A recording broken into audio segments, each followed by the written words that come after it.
It's great to have Bob here today with the Center for Innovative Water Technology, because one of the big ideas that's out there in the country now is that science and venture capital and entrepreneurship and water technologies can be a big increasing part of the future solutions, streaming out of MIT and Brown and others and Gates Foundation, by the way, is funding a lot of projects to try to get innovative technologies going. So you have your own Falmouth expert on that. I work in Woods Hole. I work for a nonprofit called the Regional Technology Development Corporation. We were started as an economic development initiative to help take technologies out of the Woods Hole research institutions, the South Coast, try to commercialize these, and develop technology-based jobs on Cape Cod.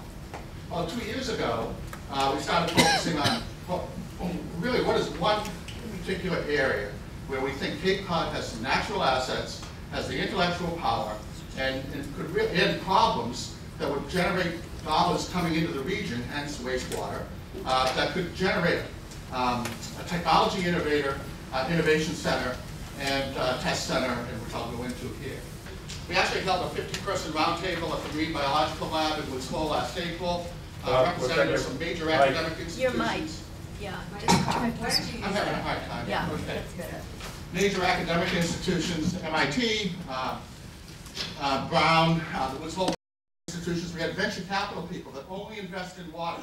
Member partners, people from Toronto flew in. We had Siemens, Veolia, American Water, and other major industry participants. IBM's Big Green Innovation Division, which is already involved in the Cape, working with the Cape Cod Commission.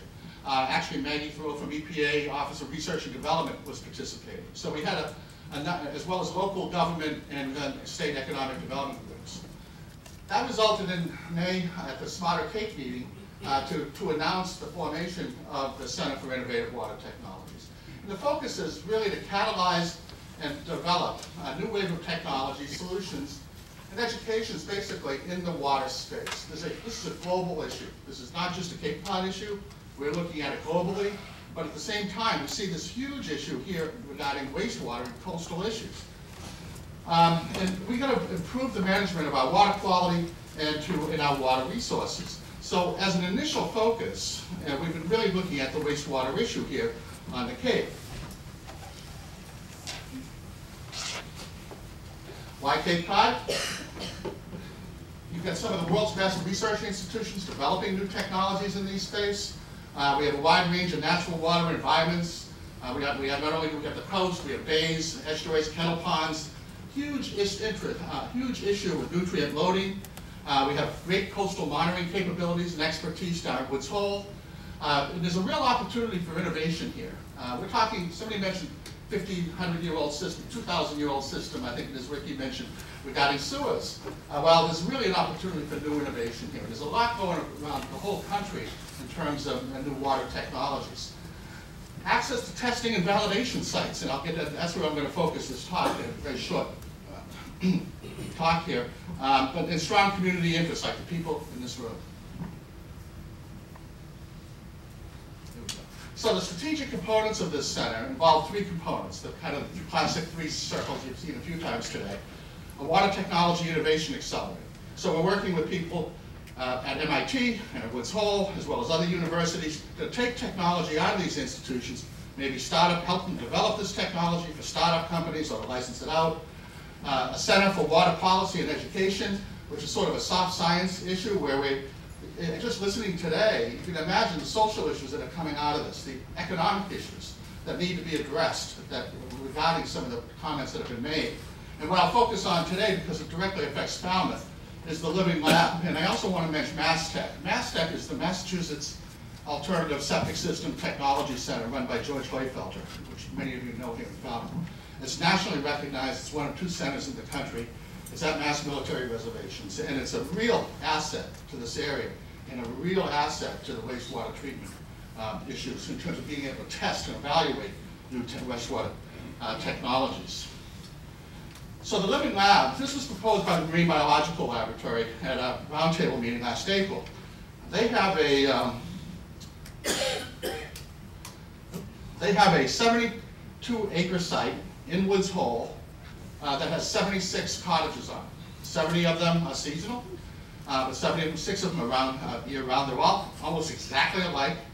They're populated by scientists, faculty, visitors to Woods Hole over the summer. It's part of that doubling of the population that Paul mentioned earlier in terms of people coming to the Cape.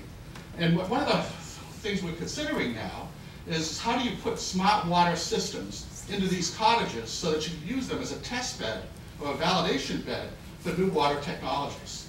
Again, the initial focus is wastewater, but you could do drinking water, metering, all kinds of water energy types of nexus types of technologies. So there, we're looking at putting sensors in the ground that would monitor nitrogen or phosphorus. Excuse me. Being able to switch out different technologies and compare them.